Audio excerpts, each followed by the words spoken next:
Yeah. Good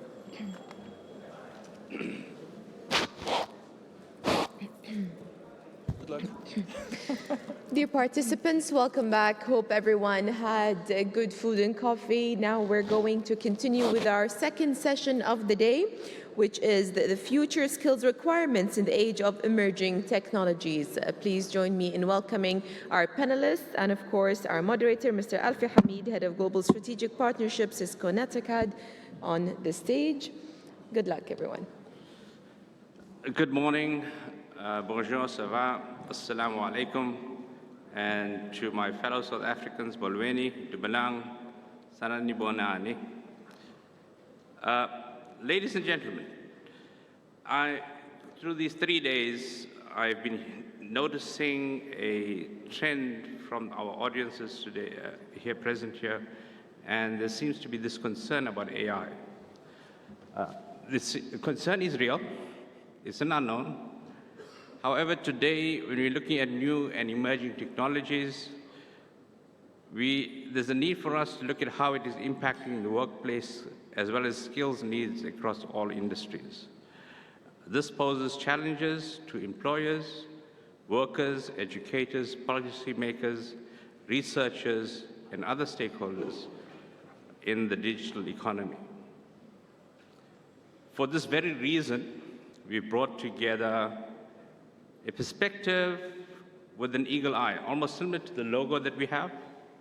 So an eagle eye perspective from eminent stakeholders as well as experts that you see in front of you today, from both research, higher education, private sector, as well as government.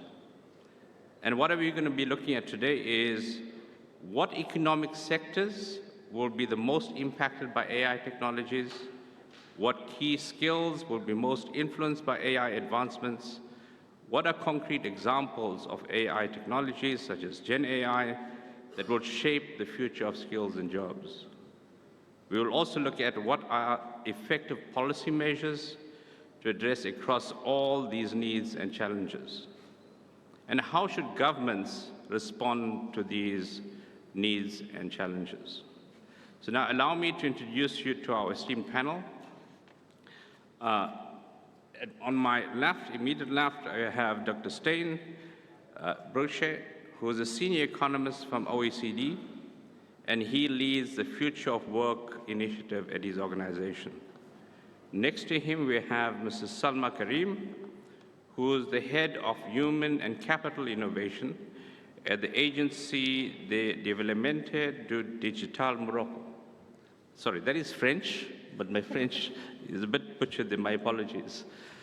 And then we have Dr. Ashok Jaspara, who is the professor of the School of Business and Management, Digital Organization and Society Research at the University of London. Welcome, Doctor.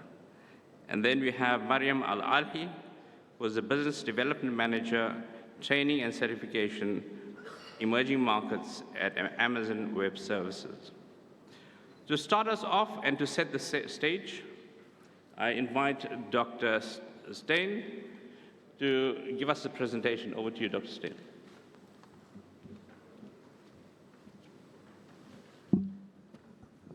Thank you very much, Alfie, for the introduction. This is the problem of being told, is that the microphone is always too far, so I hope I speak loud enough. It's a pleasure to be here, and it's very nice to speak to a wider set of countries than we usually speak to at the OECD, and to interact with people from other parts of the world as well. So I've been asked to set the scene, and as Alfie told me that some of you are very scared about AI and the impact that it will have. So I'm here to try and tell you that maybe you shouldn't be so scared, at least not so scared about a jobless future, but there may be other things that we should be concerned about, and hopefully my presentation will give you some food for thought. So there is the presentation, and let's start. So this is the reason why many of you are scared, I think. We hear a lot of figures, and these are some figures that we have estimated at the OECD, which are estimates of the risk of automation due to AI, but also due to other technologies. And as you can see, this risk seems quite high. On average, you have almost a third of jobs that are in occupations that are at high risk of automation. So these are jobs that may well disappear, theoretically at least. Because in practice, that's not what we're seeing. In practice, when you look at OECD countries, in nearly every single country, employment is at a record high, despite automating technologies. So why is that? Because it is the case that technology does destroy some tasks and technology does destroy some jobs, and yet employment is at a record high. Well, first of all, these estimates of automation that I showed you before are theoretical estimates. And it's not because something is theoretically possible that it will necessarily happen. First of all, it needs to make business sense to adopt a certain technology. There needs to be a rate of return to investing in those technologies. Second, there are lots of legal, social, and other reasons why some technologies are not adopted. Think about driverless cars, for example. There are plenty of obstacles still that prevent us from using driverless cars. But also, technology doesn't just destroy jobs, technology creates jobs. And there are two channels through which technology can create jobs. The first one is directly jobs that are related, for example, here to artificial intelligence. In order to develop AI, in order to maintain it, we need people with specialized AI skills.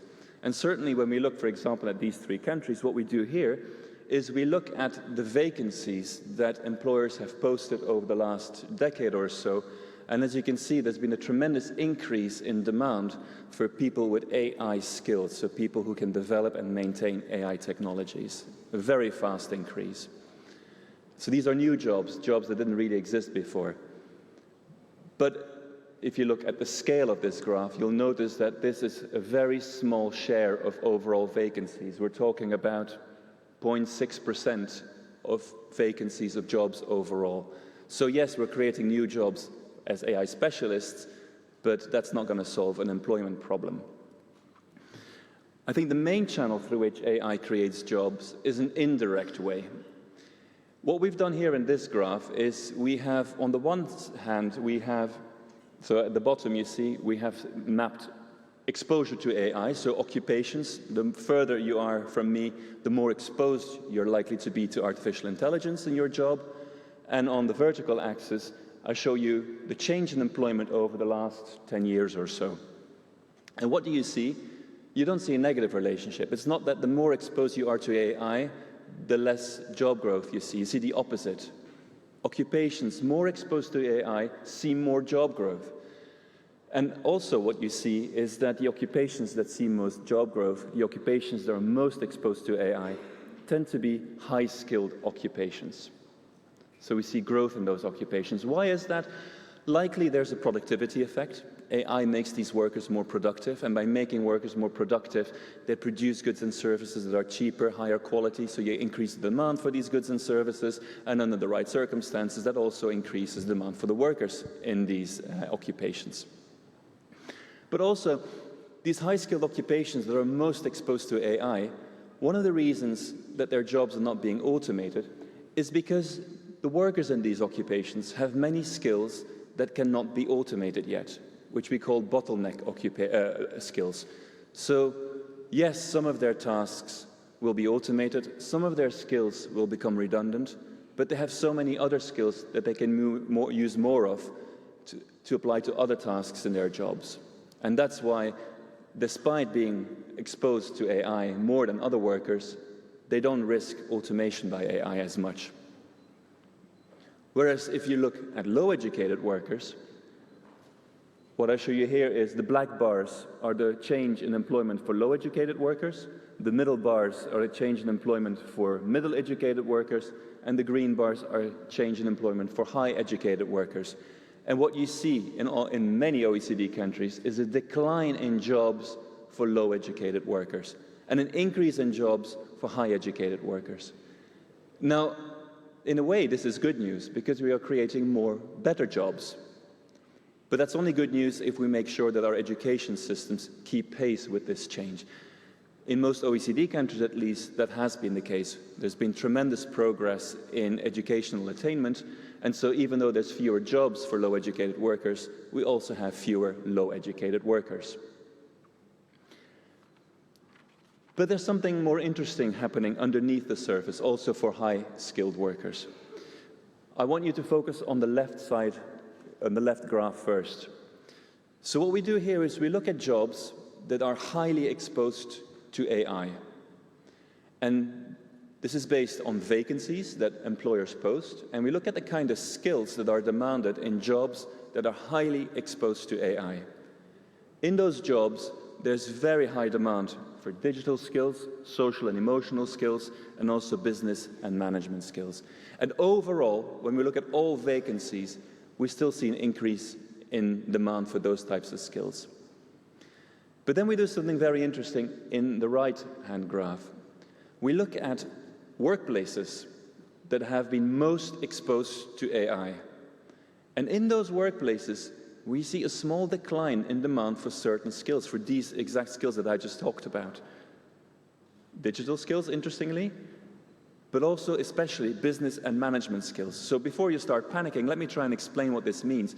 These business and management skills, what are they? We're talking about project management, budgeting, accounting, clerical administration skills, basic word processing and spreadsheet skills. So what are these skills? These are the skills of white-collar support workers, so people who work in finance, HR, legal communications, administrative assistants, project managers. These are the kind of skills that AI is beginning to take over. These are the kind of tasks that AI can do. Now, before we start panicking, this is very indicative evidence. Some other researchers have confirmed it. The size of the magnitude is very small. And we should also remember that this happens to these specific occupations that I'm just mentioned. It's not that these occupations will disappear, but there may well be a change in the demand of this for the skills that these workers need. And this is what we're talking about here. It's not that jobs will disappear. It's not that jobs will be destroyed, that we face a jobless future. But we will see constant change in the skills that are needed in the jobs that we do. And I think that is the biggest challenge that we have to deal with. Now, employers tell us that they are doing something about this, which is good. So in 2022, we did a survey across 7 OECD countries in the manufacturing and finance sector of these countries, both of employers and workers in these sectors. And employers, we asked them, how are you dealing with the impact of AI on the workplace? Now, very few tell us that they use attrition or redundancies to adjust the workforce. Many, in fact, tell us, especially in case studies that we've done also, tell us that they don't recruit as much as they used to. But the main channel that they use to adjust for skills changes is training. You see that a very large percent, 2 in 3 employers tell us that they are retraining workers to deal with the changes that AI is bringing to the workplace. And this is a very good thing, because in the same surveys when we spoke to workers, workers told us that if they are trained to work with AI, they're also more positive about the outcomes of AI or the impact of AI on their jobs. So we asked them about a number of outcomes. So we asked them about the impact of AI on their performance. We asked about the impact of AI on their enjoyment of their jobs, on their physical and mental health. And each time you see 2 bars. On the left, you see the bar of people who said they've received training to work with AI, and then next to it, you see the bar for people who said they did not receive training to work with AI. And you can see that the workers who have received training are far more positive about the impact of AI on their jobs than people who did not receive training, which highlights the importance of training to make a success of this transition. But also the sign is that maybe we are not doing enough, or employers at least cannot deal with the issue by themselves. Again, in these surveys, we asked about barriers to employment, barriers to the adoption of AI. And one of the main barriers that came out was employers telling us they don't have the skills necessary to adopt these technologies in the workplace. So we have at least a third in countries, sometimes even more, of employers telling us they have a skill shortage to adopt these technologies. So there does seem to be a role for government here. And that's what I want to focus on in the last 2 slides of my presentations. I have 2 minutes left, so I'm well within time. So what do we need to do? I think, first of all, the slide where I showed you a decline in demand for certain types of skills in workplaces that are highly exposed to AI. This was indicative evidence, but it's something that we need to monitor very, very closely, because it may well be a trend that continues, especially as the adoption of AI accelerates and more companies start using AI. So we need to keep close tabs on how the labor market is changing and how skills needs are changing, so that we can prepare ourselves, we can prepare our education and training systems for this change. If possible, we should try and build in some element of anticipation, some element of forecasting into this system, so that we know, or we're more prepared for the future also, and we can think about how, over the next few years, our education and training provision needs to adapt. What is clear from all our research so far on the impact of AI is that we need to invest in more training and education at all levels of the system. In initial education, I'll come back to this in a second, but also in continuous learning and development. It's not when people leave the education system that they won't need training anymore. In fact, we all will live longer, we will have longer careers, and we will face more change in our jobs and careers than our parents and our grandparents did. So we will face this continuous change, and we will need continuously to adapt to these changes in our jobs. Now, of course, this is a wish list. The problem is we have very finite resources. I heard questions in the previous panel on funding for these kind of programs. Of course, our resources are limited, and we need to make sure that we invest those resources where they are most needed. And here I'm talking in particular about the most vulnerable workers, and also about companies that struggle maybe to adopt these technologies, like small and medium-sized enterprises, because then they risk to fall further and further behind on larger companies. And very, very briefly, my very last slide is on what type of training and who to target.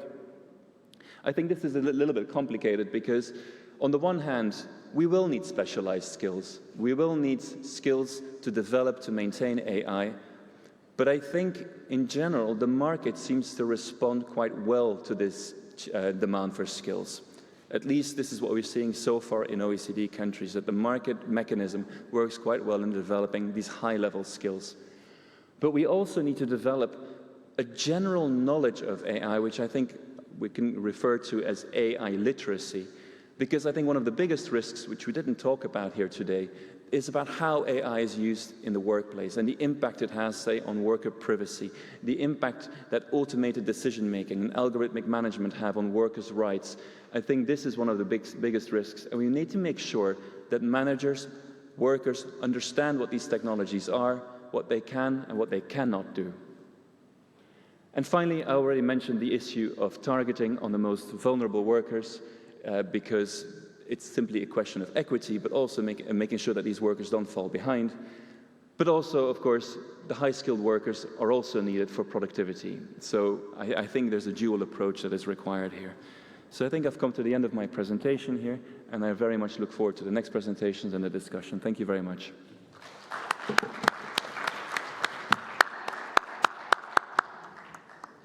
Thank you, Dr. Stein.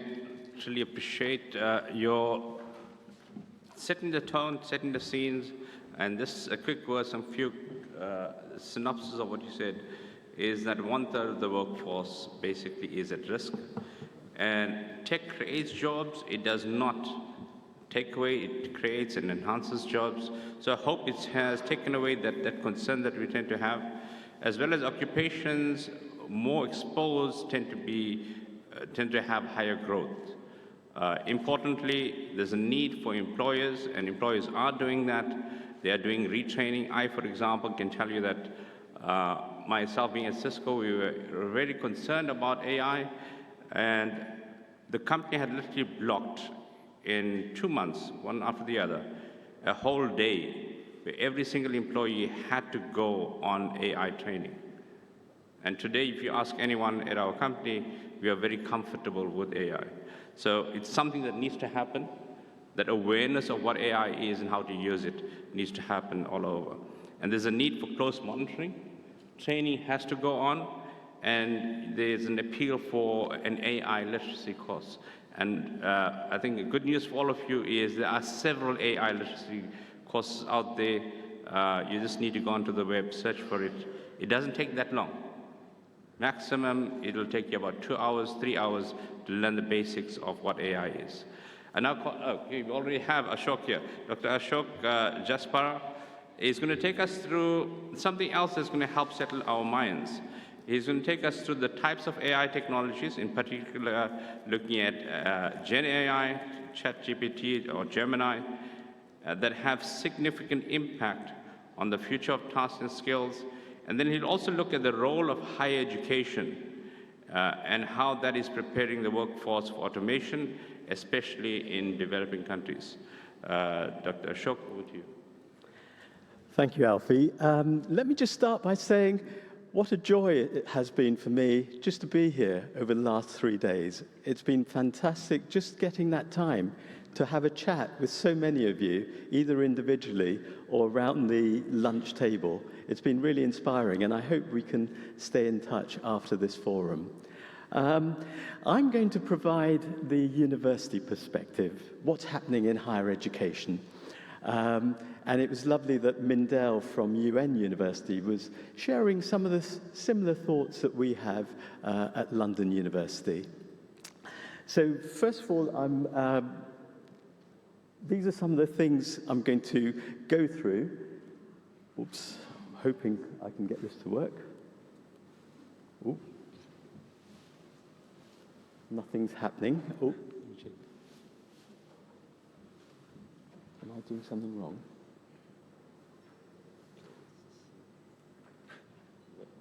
Oh, do you go backwards? Okay, it looks like I go backwards. Do you want to go forwards? If I go back to the beginning? back to the beginning? Okay. Yep. Okay, let's kick off here. Often people get totally fixated by AI technology, AI tools. Where I'm coming from, particularly in higher education, is they're tools at the end of the day, but it's about how do we implement it in organizations, whether you're a private firm, a public organization, a government organization, how do you use it to add value in some way to your organization? So first of all, I'm just going to look at some of the key tools that we're talking about in terms of AI. Alfie talked about Gen AI, which of course is an advanced language model. That's creating a huge problem for a lot of us in universities around the world, because what we're finding is that you give students an essay, they put it into Gen AI, and suddenly they've got this brilliant, convincing-looking essay. However, it's only if you start digging deeper, you find that the essay is quite shallow. But what's happening is that there's two things. I'm an external examiner at a number of universities where there's a shift more towards exams and vivas. But it's interesting that what we're doing is that we're saying, no, use advanced language models, but you've got to show us what you've done. Put that in the appendices, but use that as a starting point. And then from there, we're really interested in your creative thinking, your critical thinking we've heard quite a bit of in the last few days, and then bringing it together in a very different way. One of the things that's hopeless in these advanced language models is that hopeless at referencing anything. So we say, look, you've come to university to read, we would like you to read books and journals and so on. So it's really saying, when our students go into the workplace, they will use generative AI. So we're saying, yeah, do carry on using it. Other technologies, natural language processing. I was really inspired by the young people at the back yesterday looking at chatbots. Also, the whole area of sentiment analysis, whereas organizations, we can quickly see what social media is saying about us in the last week, the last month, and so on. Sten has just mentioned autonomous vehicles with computer vision. We've got reinforced learning, where we're learning by trial and error. A lot of what we're doing at the moment is around predictive analytics, but it's recognizing it's not new. Every university in the last 50, 100 years has been teaching statistics. Just because we've got machine learning algorithms, I've often found that they're not necessarily better than some of the statistical algorithms. So it's not saying machine learning somehow is going to answer all our questions. Also, AI being used a lot in healthcare, really sort of transforming healthcare. I realize I'm getting a bit delayed with my timing. Let's look at how do we transfer our knowledge from where we are at University of London, particularly to developing countries and so on. So saying that we do go in for joint degree programs with other parts of the world. We do exchange initiatives, huge explosion of open learning platforms. A lot of you may have heard of MOOCs, of saying that a lot of them are free. They provide you with the AI training and so on. There's a lot of research collaboration and knowledge sharing. But a large part of it is developing those linkages. And it's also, I think what I've heard the last few days is about training the trainers, because many of us academics aren't the younger crowd. We need to be trained in these AI skills ourselves to then train the incoming group of students.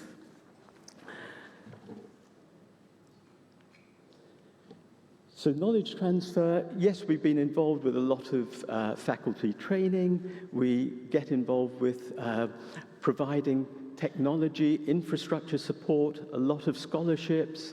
But it's interesting that yesterday there was a mention of hackathons, and we actually do datathons with lots of universities, where we say to the students, we don't care what platforms you use, but what we're going to do, we're going to all give you the same data set, the same business or management problem, and we want you to work together, hopefully in groups across different national divides, to come up with what solutions you would suggest that the executive needs to make in terms of that decision making.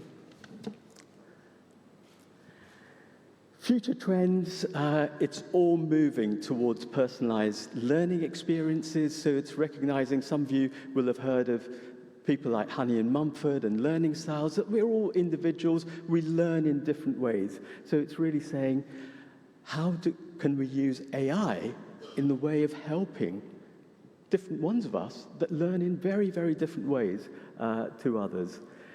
There's this whole thing that people are in and out of work nowadays. So it's really saying that we as universities are changing. Instead of saying, look, you come in just to do full-time degrees, we're becoming much more flexible, and with allowing people to get these micro-credentials and other forms of credits to develop over a few years to get some form of certificate, diploma, degree, or whatever. We're really keen in developing communities and developing these learning communities, because for us it's so important that rather than just developing an individual in an area, we're really into developing online communities of past students, current students, and students from different institutions. So we're all learning together, asking the same questions, and when it's really buzzing, it's just incredible what you see. Right, I've almost run out of time, but I'm just going to give you, I was asked to give you almost like a little bibliography of thinking, oh, what areas do you think some of the sort of key thinkers are in the world? The Harvard Business Review, they do an annual AI review of what's changing in public and private sector organizations. It's really well worth you checking that out. There are a lot of people at Stanford, such as Eric Bjorn-Olsen. There's Andrew Ning, he's in the computer science department. Another one that I've mentioned here is David Autor. He's a professor of economics at MIT. Also, there's Mariano Mazzucato, and particularly for so many of you who are policy-led people, she provides a fascinating perspective of saying, hang on, you're really into looking at market failures and facilitating markets? No. Have you ever thought of going into mission-focused policies, really? So just a session before us, we were looking at sustainability and green health. Well, we could be looking at health, we could be looking at digital inclusion, but it's about almost using the Apollo rocket metaphor. How do we propel our policies for a certain goal within organizations, rather than just looking at how do we improve markets? So looking, instead of the past, we're looking more at the future. I'm really out of time, so thank you very much for your attention.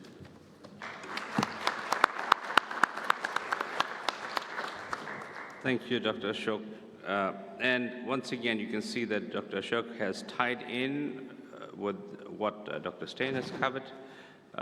Gen AI or AI can be found in different fields. You have Gen AI, you have AI in health, AI in finance, so in all different sectors. Now, you know, growing up, there's something that my dad always told me, is that if you want to win, keep your competition close to you. Know what your competition is doing. And I think this is something that we need to do as well. We see the education sector is doing that. It's preparing us. There's plenty of courses available, micro-credentials, etc., that's being made available. The advice is, you see AI as a competition, keep AI close to you. And how do you keep it close to you? Is by getting to know what is AI. So go out there, tell your communities to get to know what is AI, keep it close to you, and start working with AI. I would now invite our next speaker, Salma.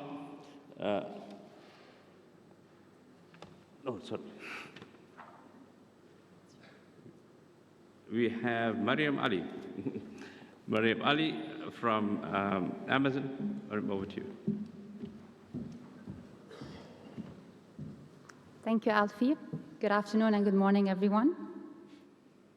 Making sure the slides work. Okay. So building on what Alfie and my esteemed panelists discussed, generative AI will reinvent every customer experience and application. While there has been a lot of attention on how consumers are using generative AI, we believe businesses can use it to deliver amazing experiences for their customers and employees. According to a report by the World Economic Forum in 2023, Future of Jobs, it states that more than 75% of organizations are willing to adopt technologies such as cloud computing, big data, and artificial intelligence in the next 5 years. Another interesting study done by AWS and research firm Access Partnership in November 2023 states very important data points. The need for an AI-savvy workforce has never been greater. In this study, we found out that 93% of organizations plan to use AI-powered solutions by 2028. More than 73% of the employers say it's a priority for them to find AI-skilled talent. And employers are saying workers with AI-skilled talent can expect more than 47% increase in their salaries. However, 3 out of 4, 75% of their employers are not able to find the AI-skilled talent that they need. The skills gap is big, and we need to collaborate between the private sector, public sector, educational institutions, and policymakers to address this. At AWS, our approach to drive transformation through machine learning and AI skills is through 3 key strategies. Number 1, upskill your current talent. The talent that you need is probably the talent that you have. They need to be geared and put on new learning plans to address these emerging technologies. Secondly, activate your non-technical talent. Building on what my panelists discussed, your sales teams, your marketing teams, HR, and other teams need to be dragged along into this journey. They need to understand how they can innovate with AI in their roles. Actually, earlier this summer at Amazon Web Services, we launched the AI Certification Challenge. It's a challenge that aims to certify 2,000 of our own employees, technical and non-technical, on the latest AI certifications and Gen AI and machine learning. Finally, tap into a pipeline of entry-level talent in order to add value to your organizations. At AWS, we have been investing in programs to build that kind of learner a community in order to them to be hired by your organizations and add value to your organizations. It is imperative that the private sector invests proactively and heavily in building the workforce development. In addition to the role that the private sector plays, the private sector has to also collaborate with educational institutions that bring in the academic rigor and the foundational knowledge and tie it to the practical hands-on experience and industry knowledge from the private sector. The way we do that at AWS is through a set of programs like the AWS education programs. We have been investing in the last years heavily in these programs, the likes of AWS Educate. This is a free, self-paced digital platform geared towards students to access anytime, anywhere, enabling themselves on the latest technologies. AWS Academy, this is a program geared specifically towards universities. We provide the universities with free cloud computing curricula so that they can make it available for their students. We also enable their facilitators to support the students on their journey. AWS Skill Centers, those are in-person learning spaces available across the globe for learners who wish to enable themselves on the latest technologies. AWS Restart, this is a program that targets job seekers, unemployed individuals, and any individual who wants to change their career shift or make a career shift. This is a 12-week cohort-based program that has an employability component at the end. We connect the learners at the end of the program with local employers in their region. And finally, AWS Cloud Institute. This is a 12-course virtual academy where we are targeting to graduate entry-level developers. In addition to the educational programs at AWS, we have also announced and delivered on global and regional initiatives. In 2020, we announced our target to train for free 29 million learners across the globe on cloud computing by 2025. And I'm glad to say that we've already surpassed that number, and now we're looking at the next big number. In 2023, we also announced an AI-focused initiative focused on training 2 million people for free on AI technologies named AI Ready. Bringing the picture closer to our region in the Middle East, in 2021, AWS collaborated with the Ministry of Communication and IT in Egypt to help them address a skills gap in machine learning and AI. We basically enrolled 500 fresh graduates in the program, specifically focusing on machine learning and AI. In 2023, AWS and Amazon also collaborated with the Ministry of Communication and IT in Saudi Arabia. We announced Amazon Academy. This is an initiative that focuses on enabling 30,000 Saudi nationals on cloud computing skills, specifically machine learning and artificial intelligence, making available 35,000 certification vouchers of the AWS international certifications and 100 internship opportunities. Also, earlier this year, during the announcement of the AWS Saudi Arabia Infrastructure Region launch, we announced 3 new initiatives. One targeting women, where we aim to train 4,000 Saudi women on cloud computing skills, building 2 innovation centers, and making available 4,000 Skill Builder licenses, which is our digital learning platform for employees of the SMB market in Saudi Arabia. In addition to the importance of instilling learning through all these different valuable programs, certification and industry standard certification is as important. It is the main validator of the skill set at the employee level and at the employer level. At AWS, we have 12 different certifications ranging between foundational, associate, professional, and specialty, depending on the job roles. We have the machine learning specialty certification, and earlier this summer, we announced the release of the AI practitioner certification at a foundational level. Building on what Professor Ashok mentioned, we need to do foundational learning and awareness. And we also announced the release of the machine learning engineer associate certification.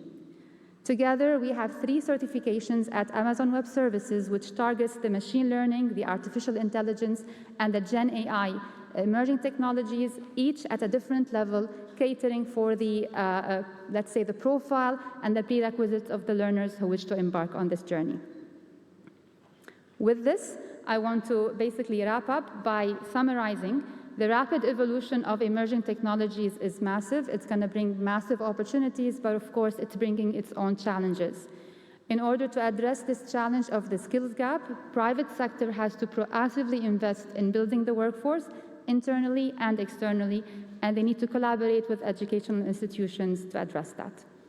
Thank you, and almost on time. Good. Thank you, Mariam. Thanks for the presentation here. I'm quite an avid Amazon shopper, and it pleases me that all that shopping is going to public benefit. Thank you to Amazon. And, very obvious tying into what our previous speakers have said, 98% of industry is planning to have AI-powered solutions. So yes, it is going to be used. And what Mariam has said is that the private sector must invest in developing AI skills. And Amazon is a perfect example from what they are doing with 6 different programs they have. They have the Amazon AWS education program, the AWS Academy, the Skills Center. So a perfect example here of another company who's out there knowing what the needs are of society when it comes to AI and making it easy for us to move into the world of AI. So go out there, look for these opportunities and take it to your beneficiaries. I now call on Mrs. Salma Karim from Morocco to take us through the impact of AI on jobs and skills in Morocco. Assalamu alaikum wa rahmatullahi ta'ala wa barakatuh. First of all, I'd like to extend my thanks to the ITU for inviting the Digital Development Agency of Morocco to be part of this valuable panel. And second, I'd like to congratulate the Kingdom of Bahrain for hosting this event and co-organizing this successful forum. So let's dive in my presentation. Before emphasizing what the Digital Development Agency of Morocco is doing, implementing AI on a national level, let me give you some data about contextual use of AI and how AI is impacting the labor market in Morocco. As a developing country, Morocco is facing challenges regarding the adoption of technology and the impact about the labor work. So the job displacement, the skills gap, and also the ethical concern about the AI technology particularly. But we see on AI an opportunity to open up to new jobs and new economical market because AI is fostering innovation among sectors, and it's a great economical growth for the local economy. But also, by adopting technology, it will also be a competitive advantage in terms of investment attractivity. So let me give you some elements about the Digital Development Agency of Morocco. In Morocco, the policy making and decision making have been aware of the importance of technology and how it is impacting the economy and the labor market. So that's why in Morocco, the Ministry of Digital Transition, for instance, and the Ministry of Higher Education, and for that I'll give you back the last slide, are joining forces in order to develop the portfolio of tech training in the Moroccan universities. So in order to triple the number of tech graduates on a national level, from 8,000, we aim to target around 50,000 graduates by 2030. And in the continuity of that, reforms implementing in Morocco, the creation of the Digital Development Agency in 2019, which main mission is developing a national strategy and implementing it among the government, among the society, and among the private sector. And not only that, leveraging the national human capital technology capacities, but also working on some technology regulation and technology infrastructure. And our roadmap is rich of projects regarding all of those aspects, but we have specifically a dedicated project for national AI implementation called AI Ecosystem. And through this project, we're aiming to foster collaboration between academia and the private and public sector, and also emerge a national AI ecosystem through national AI talent from local academia. And let me talk about the first initiative that we launched regarding national implementation and AI. Since early 2019, we adopted a national support for applied research in AI on a national level called Al-Khawarizmi program. In this program, we are supporting financially 45 research in applied AI among 15 universities and research labs, and we have one of the largest research communities dedicated to AI in the country, but also in the region. And for that, we're aiming to leverage a bridge between academia and the public and private sector in order to exchange data set, but also develop specific use cases, specific sectoral use cases in agriculture, health, education, tourism, industry, smart cities, and other vital sectors for the Moroccan economy. Also, we are supporting the research communities in terms of intellectual and industrial property and patenting, but not only that, we're trying to valorize the research results in terms of concrete products and services that will emerge after the end of the program, and also have a high-level academics dedicated to AI on a national level. This is the first initiative. The second one will be training, AI training. In Morocco, back in 2022, we launched the national e-learning platform called Academia Raqmiya. This platform is aiming to give digital literacy training to all the citizens of Morocco. But not only that, it is contributing to the national effort of tech reskilling and upskilling for the private sector and the public sector. So for that, we developed custom-made training in local dialect, Moroccan Darija, in order to be able to accompany a national human capital. We've been training since the launch. We launched in 2022. We have been piloting for the first year, but generalizing since 2023, more than 30,000 beneficiaries online on self-paced content. We have more than 4,000 beneficiaries in our webinars, but also Academia Raqmiya is not only online training, but it's also presential in-person training. So we've been training since then more than 9,000 beneficiaries in different technologies. And it is one of the most fastest growing learning communities in Morocco, with a rich catalog of training with more than 200 online courses and more than 1,000 hours of training. And if I may focus on AI, we have a dedicated learning path for AI in terms of big data, data science, deep learning, machine learning, prompt engineering, and generative AI that we are providing for different populations. And we have a total of 21 online courses and more than 140 hours of training that we've been able to implement online for more than 5,000 beneficiaries and in person for more than 4,000 beneficiaries. And Academia Raqmiya is not only a national e-learning platform and a national training program, but it's also an educational curation environment, because we are implementing trainings with big institutions and also big tech. For instance, we are part of the ITU DTC initiative, and thanks to this initiative, we are permitting to the local citizens to have quality access to training from Cisco and HP Life and all the partners of this initiative. Not only that, we are partnering with big tech companies in order to facilitate access to their training content for free, and for international certifications as well that we implement with Microsoft, IBM, Google, Meta, Huawei, Oracle, and other big tech companies.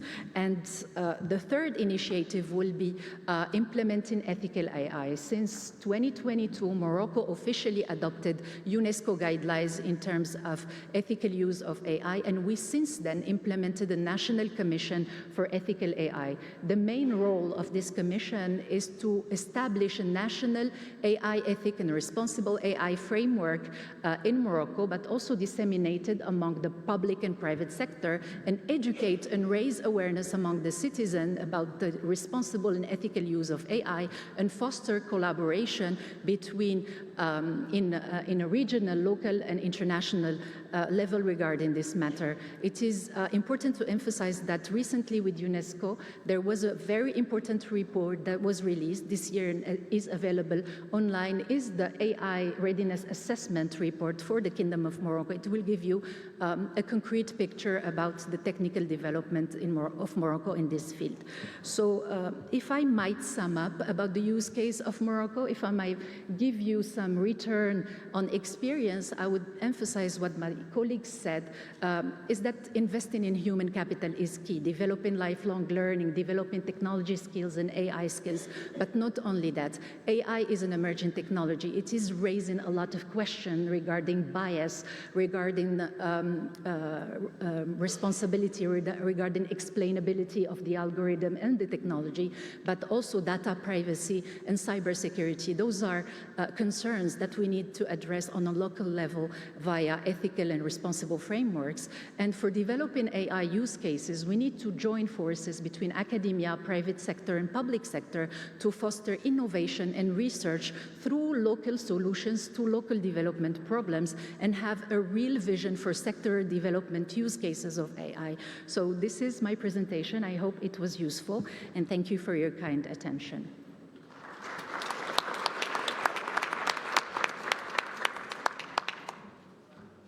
Thank you, Salma.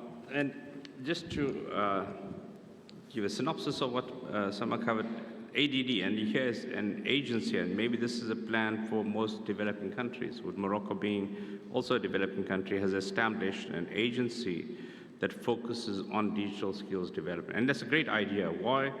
Because if you try to leave it to manpower, Department of Manpower, or Department of Education, or any other Department of Social Services, look at skills, or Department of Labor, they already are full with the jobs that they're currently doing. So there probably is a need for a separate agency that takes on digital skills and AI and helps support those other agencies. And what they are doing is bringing together academia, the private sector, as well as research, getting all the tools and then making that available to the rest of the population. What's important, if you look at academia, Rakmia, is also conducting training. So they see a need, they see a shortage, and they are the ones that are addressing that need and that shortage. Importantly, a very important point that you brought up is AI bias. Remember, the AI, it would be biased towards the person who programs it. So it's critical and important that you as government entities, as societal organizations, that you focus on this bias as well. I mean, our world has gone through a lot of bias. Myself, I'm from South Africa. I've been through apartheid, and the last thing we want now is to have an AI apartheid. We don't want that. So please focus on the bias as regulators. I now open the floor to questions. So please raise your hands, and in raising your hands, also please give us your name, the organization you're with, and then we'll take about 5 questions, and then we'll open up the panel questions. Yes, I see a hand in front here. Ajay. Yes, thank you, Alfie. So I'm representing Indosat, one of the telecommunication company in Indonesia. And I think in this panel, you also mentioned about AI for SMEs. At Indosat, we also work together like a program for women-led SMEs. And there are still concerns and hesitancy for these women to, adopt AI. So then my question will be first, what are the key skills for these women to first be able to adopt AI in their business? And then the second one would be, do you have any recommendation for policymakers, governments, and industry stakeholders like us, Indosat, in creating a more supportive environment for women-led businesses, like in any emerging markets like Indonesia, to be able to adopt AI? Thank you. Thank you. Any other questions? Yes, I see a hand. Abena. Thank you very much, Alfie. Dr. Stein says I shouldn't panic because I was beginning to panic looking at the category of people I deal with. But he also mentioned that elementary AI literacy is important, which I agree. But he was very emphatic on the educational system. So my question will be, how do we handle the uneducated, unconnected, poor, and the underprivileged? Do they also need elementary AI literacy? If they do, how do we do it? And Dr. Ashong also made a statement about education and AI. But sometimes you have instructions from your lecturers, and they tell you plagiarism and AI-enabled solution is prohibited. Are they confusing the two concepts? And if they are, how do you get some of the professors and lecturers to understand the distinction between the two terms? Thank you. Thank you. Yes.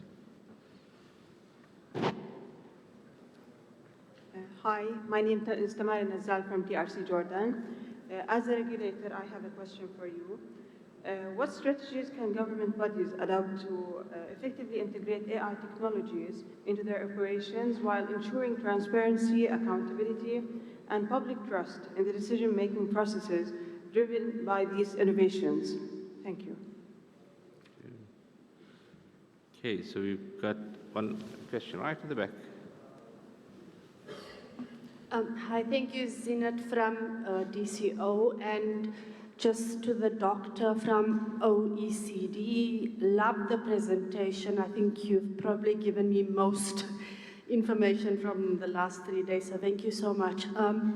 Mr. Alfie, you spoke about creating an organization that will help with this digital environment. Please have a look at DCO. We're an international organization that started about 3.5 years ago in Saudi, and our focus is on our assisting member states with everything in the digital economy. We've just launched our academy in July, still very fledgling, but we focus on, in the academy, on providing digital skills, and all other skills worth relating to the digital economy. So please have a look at the DCO. Thank you. Thank you. Okay, we take 2 more questions. The ladies first, lady right in front, in the back.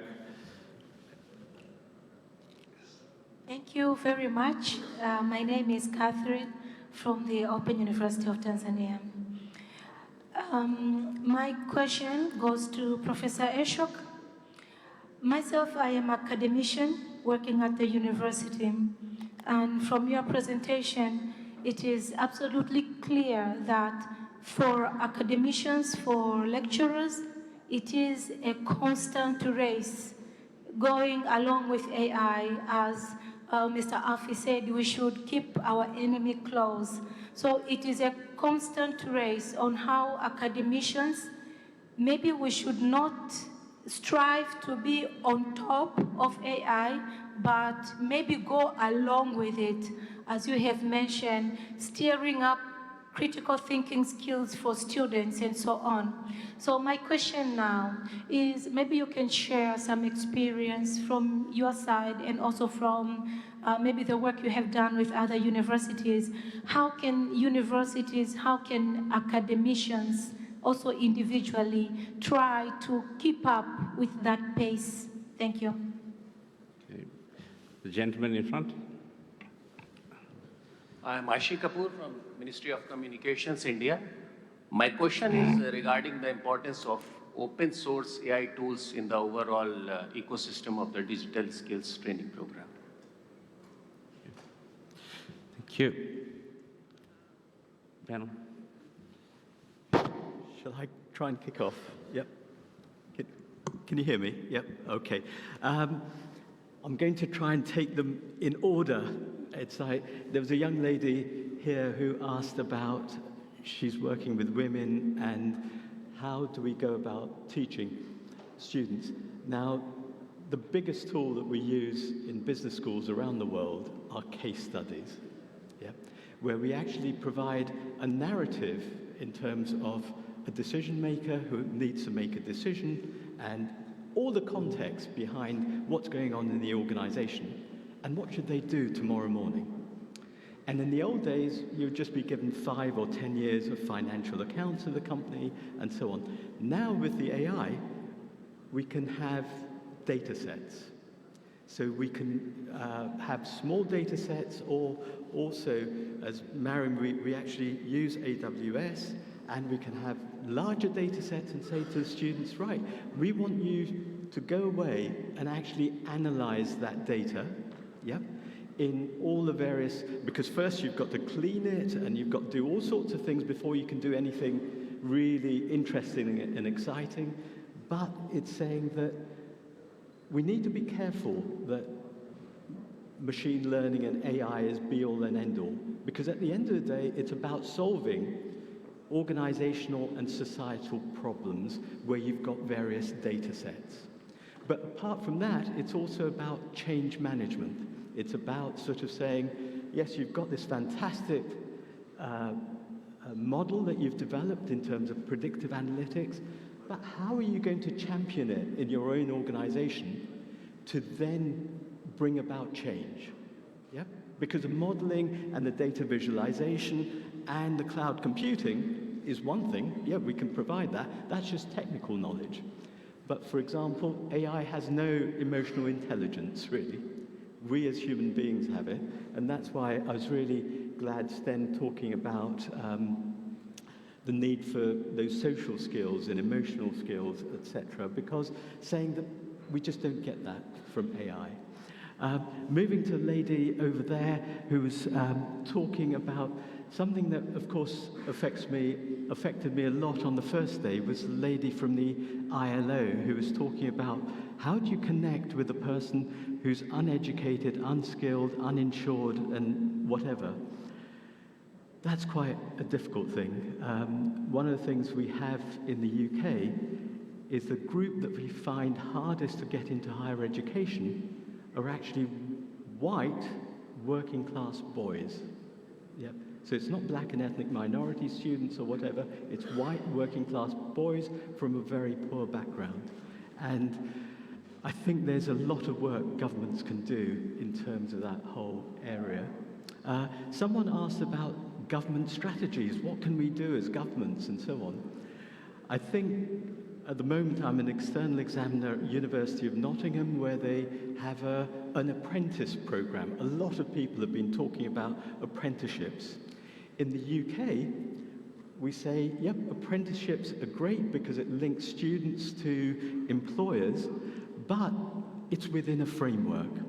So employers also have to be committed to this, and in the UK we have the Office for Students, but we also have Ofsted and another government agency who oversee that to make sure that with all these changes in AI, that the policies are that those two sides, both universities and employers, get together to provide those vitally needed competencies that people need for the jobs out there, and those jobs changing as well.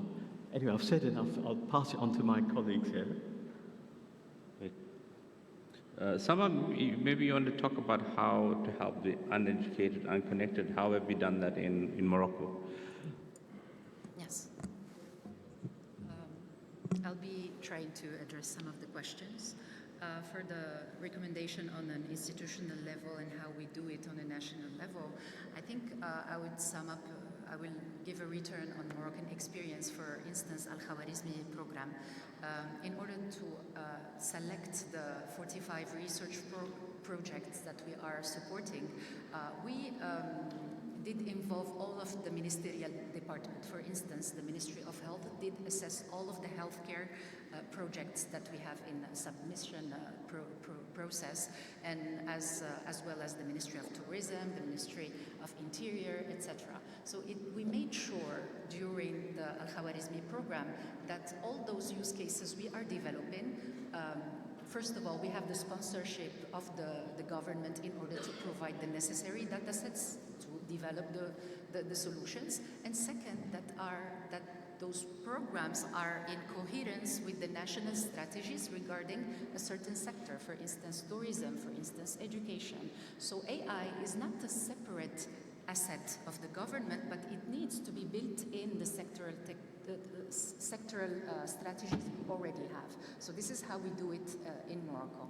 And for instance, in terms of education, AI is a layer of digital literacy nowadays. We need to have basic knowledge about technology, but also awareness about cybersecurity, awareness about data management and data privacy, and then we can tackle the AI aspect regarding generative AI, which is very user-friendly and very large public for use. We can raise awareness about how to boost productivity, employability in terms of different categories of the population, youth, entrepreneurs, public servants, etc.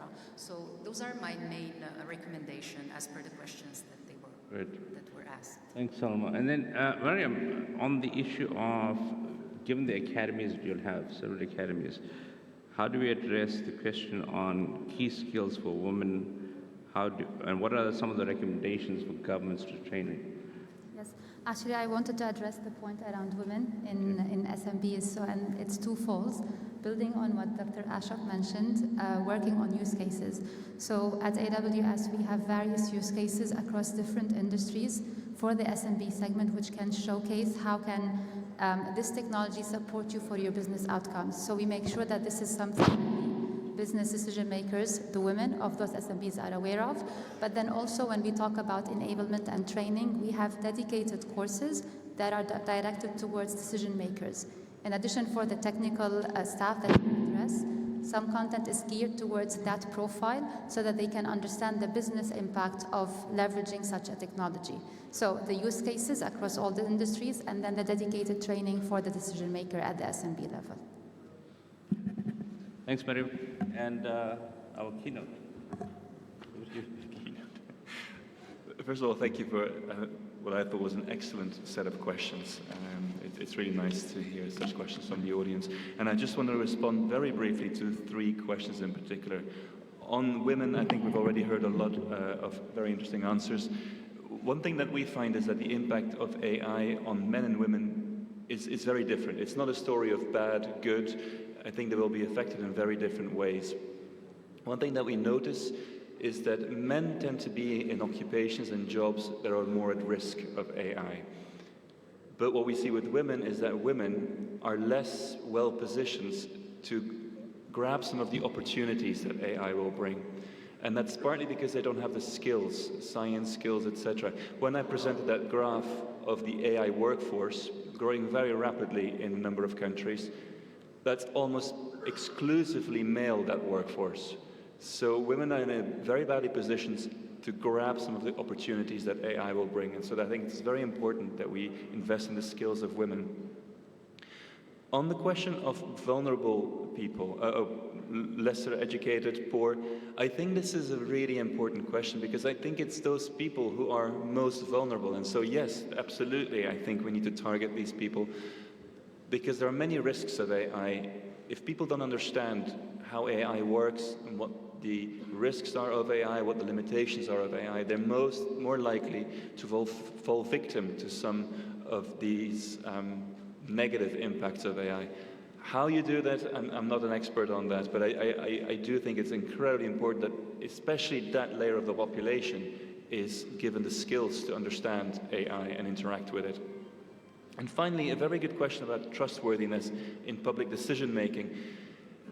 I think one thing that, AI is being increasingly used in government as well, in public decision-making, and I think government needs to lead by examples.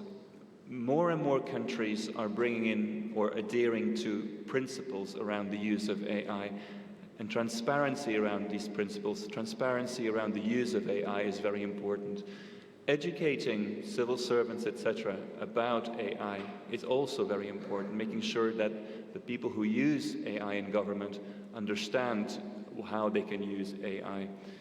And some countries are also bringing in regulation around AI, specifically targeted at government and the public sector. So I think all these measures can help build public trust in decision-making by governments. Thank you. Great, thanks, Molstein. So we come to the close. I would ask for each of you in a few sentences, not, I know it says 3 words, but in a few sentences, give your parting words, this final words. Start on you. Right. So be open to change, invest in your people, and collaborate between all stakeholders. Thank you. Good. Ashok, over to you. For me, it's about learning communities, really, saying that it's a bit like saying, oh, I've partly got into this AI stuff, but I don't know about this or that or whatever. And if there's an online community you can link into and that's very responsive, it's fantastic. So I'd say learning communities is definitely one. Adaptability of really saying that universities are into the knowledge business. We've been into knowledge, at least in the UK, about 1,000 years when Oxford started, and saying that knowledge will change and develop, and in 5 years' time, there'll be something else. It won't be generative AI, it'll be something totally different. So it's being adaptable to that. And thirdly, I'd say something close to my heart is that digital inclusion of making sure that people aren't left behind in terms of this. I know that I teach at an advanced level, but I'm also mindful that we take everyone with us.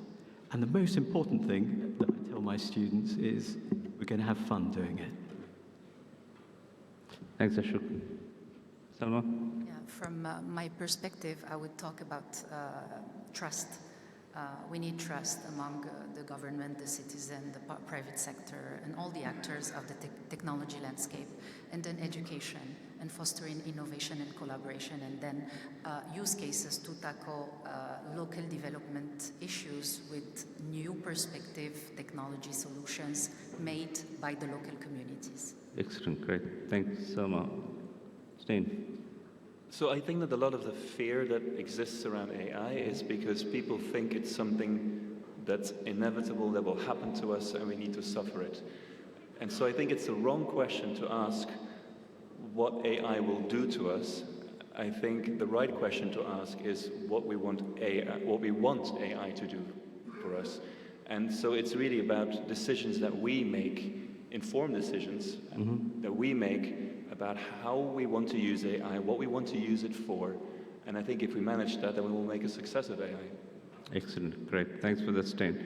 So, people, I'd like to leave you to one thing, and that is, there's one thing that every single one of you have been, every single, including me, every single one of us has been a baby.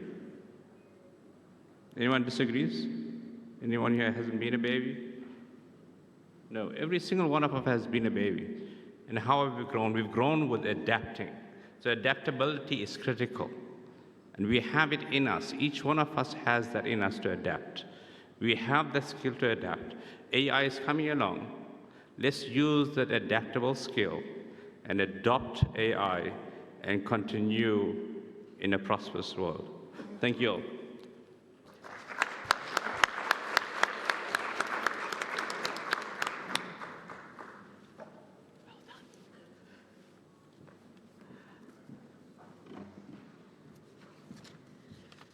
Well, thank you very much for sharing your knowledge with all of us, ladies and gentlemen. Now, as we go to our lunch break, I would like to remind you that we will meet back here at 2 o'clock for the final closing session and remarks. During that time, I'd like to remind all participants to please share their feedback by scanning the QR code that you will see on the venue screens. That would really help us knowing more about what you think and your impression of this forum. And one more thing, for those of you who registered for the giveaways, the winners have been sent an email to notify them that they have won. So for those winners, you can head to the ITU booth to receive your gift. So thank you very much, and we'll meet back here at 2 o'clock. See you then. Yes, you well chaired. Very good.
ये अपने सामने बाहर लेके